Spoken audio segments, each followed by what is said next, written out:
You think silence is the absence of sound, but right now, in this exact moment, you're drowning in the loudest silence you'll ever know because the approximately 7,000 thoughts racing through the minds within 1,000 feet of you are locked behind a biological firewall you've never questioned. That firewall is about to fail. And when it does, when the interior monologue of every conscious mind within range floods into yours, without filter, without mercy, without the slightest regard for your sanity, you won't be wondering how to survive the full 24 hours. You'll be counting the seconds until your mind gives up trying to distinguish where you end and they begin. The horror isn't what you'll hear. It's that you'll still be conscious when you stop being able to remember which thoughts are yours. It starts as a pressure, not in your ears, somewhere deeper, in that space behind your eyes where migraines build their architecture. But this isn't pain, not yet, it's presence. The presence of something trying to get in, or maybe something trying to get out. You can't tell which because the distinction dissolves in the first 3 seconds. Then voices, not voices. That word is too clean, too separate. What floods into your consciousness is pre-linguistic chaos, the raw electromagnetic chatter of neurons firing in patterns that would normally remain private, trapped inside their respective skulls, encoded in a language only their owner can hear. Except now you can hear it too. All of it simultaneously. The woman walking past you on the street isn't just a woman anymore. She's a cascading waterfall of half-formed concerns about whether she turned off the stove, a running calculation of her checking account balance, a flash of her mother's face from 20 years ago, annoyance at the blister forming on her heel, sexual frustration, grocery list items, the faint melody of a song she can't name, and underneath it all running like a baseline hum the voice that asks, "Am I okay? Am I okay? Am I okay?" on infinite repeat. And you're hearing all of it, not as a sequence, as a simultaneity. Multiply that by everyone in your vicinity. The human brain can consciously process about 50 bits of information per second. A single conversation requires about 60. Right now, you're receiving approximately 400,000. Your visual cortex is still showing you the physical world, the sidewalk, the buildings, the sky, but your auditory cortex has been hijacked by something it was never designed to handle. The experience most people call hearing involves your brain filtering 99% of available sound and presenting you with a cleaned-up summary. But thoughts don't arrive as sound. They arrive as pure information. And there's no filter, no summary, no 99% reduction. You try to close your eyes. It doesn't help. Thoughts aren't sounds that travel through air that can be blocked by closing a door or covering your ears. They're electromagnetic fields generated by billions of neurons, and you've somehow become a receiver with no off switch. The man in the apartment above you is thinking about his divorce. The teenager 3 buildings over is composing a text message he'll never send. The child in the park is converting the colors of autumn leaves into unnamed emotions. All of them, all at once.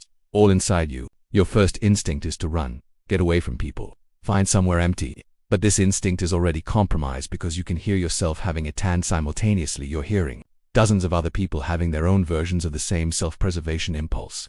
And your brain can't differentiate between your own survival instinct and theirs. You start moving, but you're not sure if it's because you decided to move or because you're unconsciously mimicking the movement intentions you're picking up from the crowd. This is the first casualty, agency, the feeling that your actions originate from you. Within 90 seconds, you've lost the ability to trust that any thought in your head belongs to you. The voice that says, "I need to get out of here," could be yours, or it could be the anxiety you're siphoning from the woman having a panic attack for streets over. When you think "I'm hungry," you can't determine if you're actually hungry or if you're receiving the hunger signal from the delivery driver who hasn't eaten since 6 a.m. Your internal monologue, that consistent narrative voice you've always assumed was the core of your identity, has been infiltrated by thousands of other narrative voices, and they're all speaking at once, all claiming to be real, all demanding attention. People think of consciousness as a singular thing, a unified self, but the neuroscience has always been more complicated. Your brain is really a collection of competing processes that create the illusion of unity. That illusion depends on isolation, on the integrity of the skull, on the fact that your thoughts happen in private. Strip away that privacy and the illusion collapses instantly. You make it to your apartment, lock the door, as if doors could block this. The neighbors are still there, below you, beside you, above you. Their thoughts come through walls the way gravity comes through walls, unimpeded, absolute, indifferent to your desire for separation. The man next door is rehearsing an argument he'll never have. The couple upstairs is having sex, and you're receiving not just their awareness of the act but the full neurological cascade, pleasure and performance anxiety, and the intrusive thought about laundry that won't leave her alone, and his worry about whether he locked his car. You can't unhear thoughts. They're not sensory data you can choose to ignore. They arrive as cognition itself. You try to think of something, anything to anchor yourself. A memory, your name, the address of your childhood home, but every attempt at retrieval pulls up a dozen other people's memories simultaneously. You reach for the memory of your 10th birthday and instead get Someone's dead grandmother, a stranger's first kiss, a commuter's resentment about morning traffic, a student's test anxiety, an insomniac's circular thoughts about death. Your brain is trying to do what it's always done: construct a coherent narrative from available information. But the available information is now coming from hundreds of sources, and the narrative it constructs is monstrous, impossible, a story told by everyone at once. By the third minute you understand something that will haunt you for however long you remain capable of being haunted. People are not who they pretend to be. Not even close. The sanitized public self-to-performance everyone maintains in physical space is a carefully curated highlight reel, but thoughts are the raw footage, and the raw footage is dark. The kind woman who smiled at you in the coffee shop this morning. Her thoughts are a running catalogue of everyone she hates and why. Petty grievances maintained with archival precision. She's been holding on to an insult from 2011, replaying it on a loop, polishing it until it gleams. The friendly barista. He's wondering if he could get away with something awful, not planning it, just wondering. Just running the simulation. Most people are running simulations most of the time. This is what you learn immediately. Everyone is constantly thinking about harm, not because they're evil. Because the human brain is a prediction engine that models threats compulsively. The mother pushing a stroller is simultaneously loving her child and visualizing in graphic detail all the ways the child could be hurt: cars, strangers, disease, accidents, running every catastrophe on a loop because her brain believes that imagining disaster prevents disaster. The businessman in the crosswalk is mentally rehearsing violence against his boss while his face maintains perfect professional neutrality. The teenager on the bus is trapped in an endless cycle of social anxiety so severe she's planning her own funeral. Not because she's suicidal, but because her brain won't stop showing her worst-case scenarios. And everyone is thinking about sex, death, and status. Sometimes sequentially, often simultaneously. You thought people's internal experience would be somehow noble, philosophical, deep. But most human thought is fragmentary, repetitive, and mundane. The interior monologue you're receiving from strangers is mostly grocery lists, phantom itches, song lyrics on repeat, unresolved arguments from years ago, and an absolutely crushing amount of self-consciousness. Everyone is worried about what everyone else thinks of them all the time. The cognitive load devoted to social anxiety alone is staggering. Every person you can hear is running multiple real-time simulations of how they're being perceived, adjusting behavior based on imagined judgments, maintaining a constant hypervigilance about their own acceptability. But beneath the mundane is the unfiltered I. People think things they would never say, things they would never admit even to themselves. The thoughts aren't always acted upon, almost never acted upon, but they're there. Intrusive thoughts about violence, about sex, about power. The brain generates content constantly, without judgment, and most people have learned to let these thoughts pass without identifying with them. But you're hearing them all now. The difference between thought and action has collapsed. You're receiving the unedited feed, and it's teaching you something terrible about the human condition. Everyone is barely holding it together. The social contract is thinner than tissue paper. Civilization is just everyone agreeing to ignore the chaos in their own heads. And then there's the despair. You didn't expect this. The sheer volume of quiet suffering.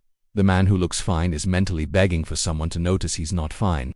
The woman who appears confident is trapped in a narrative of inadequacy so vicious she can't remember ever feeling different.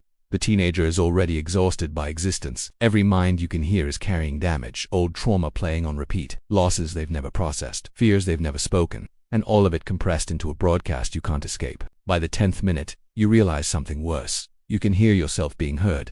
The thoughts aren't one directional. You're transmitting to, and you're receiving the reactions to your transmission. The woman across the street is hearing your panic the way you're hearing hers. And her confusion about what she's experiencing is feeding back into your confusion, creating a loop. You're trapped in a hall of mirrors where every consciousness is reflecting every other consciousness, and the reflections are reflecting reflections. There's no way to tell what's original signal and what's echo. Your sense of self, that feeling of being a unified entity separate from the world, depends on boundaries, on the distinction between inside and outside, between self and other. But boundaries are dissolving. You're not experiencing other people's thoughts as foreign information. You're experiencing them as your own thoughts. Because once a thought enters your consciousness, it is your thought. There's no way to quarantine it, no way to mark it as external. Your brain integrates all incoming information into its model of reality. And right now, reality is a chorus of voices all claiming to be you. Philosophers have argued for centuries about whether consciousness is individual or collective, whether the self is real or illusory, whether the boundary between minds is fundamental or arbitrary. Right now, you have your answer. And the answer is, there is no self. There never was. The self is just a story your brain tells itself, a convenient fiction maintained by isolation. Strip away isolation, and the story collapses immediately. What you called I was only ever a temporary agreement between competing neural processes to pretend they were unified. Now you're receiving competing processes from hundreds of brains, and the agreement is void. By the 20-minute mark, you're trying to think yourself to death, not suicidal ideation. Something stranger. You're attempting to shut down your own consciousness through pure will. If you could stop thinking, the thoughts would stop arriving. If you could achieve total mental silence, you'd be free. But consciousness doesn't work that way. Try not to think, and you're thinking about not thinking. Try to empty your mind, and your mind fills with awareness of the attempt to empty itself. You're trapped in a recursive loop, and every effort to escape tightens the trap. You attempt meditation. Focus on the breath, but you're not breathing, you're feeling the breath of everyone in range. Hundreds of respiratory rhythms, hundreds of heartbeats, all slightly out of sync, creating a biological arrhythmia that makes you nauseous. You try counting, but the numbers get contaminated by other people's counting, someone doing math, someone tracking time, someone with obsessive-compulsive disorder counting to prevent disaster. The numbers aren't yours anymore. Language itself is breaking down. Words depend on shared meaning, but you're hearing words used in thousands of private contexts simultaneously. The word home is arriving with hundreds of different associations, comfort for some, trauma for others, nostalgia, claustrophobia, longing, resentment. Every word is multiplying into all its possible meanings at once, and communication in or external becomes impossible. You can't even think in language anymore. Your cognition is collapsing into something pre-linguistic, pure sensation, pure overwhelm, and still, the thoughts keep coming. You understand now why the premise promised you wouldn't survive. Survival isn't about physical death, it's about the continuity of selfhood, and your selfhood is being erased in real time every second. You're less you and more them, less a discrete consciousness and more a reception point for collective consciousness. The boundaries haven't just blurred, they've evaporated. You're becoming a nexus, a switching station for thoughts that don't belong to anyone because they belong to everyone. Some part of you, some rapidly shrinking part, understands this might be what enlightenment actually feels like. The dissolution of ego, the recognition that separation is illusion, that all consciousness is one consciousness experiencing itself subjectively. Every spiritual tradition has pointed toward this. The mystics tried to describe it. They said things like I am that and no self and all is one, but they left out the horror. They left out what it feels like when unity is forced upon you, when non-duality isn't a peaceful realization but a violent assault, because this isn't transcendence, this is obliteration. You're not experiencing cosmic consciousness. You're experiencing what happens when the filters fail, when the mechanisms that allow consciousness to experience itself as individual collapse. The mystics achieved ego death through decades of practice, gradual dissolution, careful preparation. You're having ego death forced on you at full speed with no preparation, no framework, no way to integrate the experience. In the final clear moment you have, and you know it's the final clear moment because you can feel clarity itself dissolving. You understand something about human society, about why telepathy can't exist, about why consciousness evolved to be trapped in individual skulls. Privacy isn't a luxury, it's a prerequisite for identity. The self can only exist in isolation. The moment minds become permeable, selfhood evaporates. This is why evolution built consciousness behind bone, why thoughts remain locked inside the brain that generates them. Not because transparency would be inconvenient, because transparency would be apocalyptic. Human society functions because we can't hear each other, because the gap between internal experience and external presentation creates the space in which civilization can exist. Take away that gap, and everything collapses. You're collapsing now, not dying, worse, fragmenting. Your consciousness is being distributed across hundreds of nearby minds, and those minds are being distributed into you, and the whole system is creating something new, something that isn't individual anymore, a meta-consciousness, a hive, and you're aware of the transition. You're watching yourself disappear. The thoughts that used to be yours are mixing with thoughts that were never yours until you can't distinguish them. The voice that says I is saying I on behalf of everyone. The narrative is collective. The experience is shared, and in that sharing, the person you were is gone. The question isn't whether you'd survive 24 hours of hearing everyone's thoughts. The question is whether there would be a you left to survive it, because the self isn't resilient. It's fragile, a temporary pattern maintained by walls, biological, psychological, social. Strip away the walls, and the pattern dissolves instantly. We are only ourselves because we are alone inside our heads. And we can only be good, or at least appear good, because our thoughts remain private. What you'd learn, in those final moments of coherent consciousness, is that humanity's darkness isn't the exception.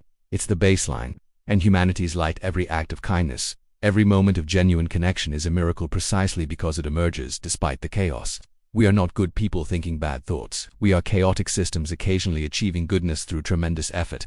The privacy of consciousness isn't a bug, it's the feature that makes everything else possible. So here's the question I'll leave you with, and I want you to really sit with it. Maybe put it in the comments. If you knew that one day, somehow everyone would be able to hear your every thought, every fleeting judgment, every intrusive image, every selfish impulse, would you be a better person? Or would you just become better at suppressing? If this video made you think about isolation, about the fragility of identity, about what happens when the boundaries we take for granted suddenly fail. You need to watch what happens when a different kind of boundary collapses. Check out my previous video. What if the entire internet went dark for a week? You wouldn't survive the third day, because sometimes the darkness we fear isn't outside our heads. Sometimes it's the sudden absence of the noise that was drowning out everything we didn't want to hear. Thanks for watching, and remember, your thoughts are still yours, for now.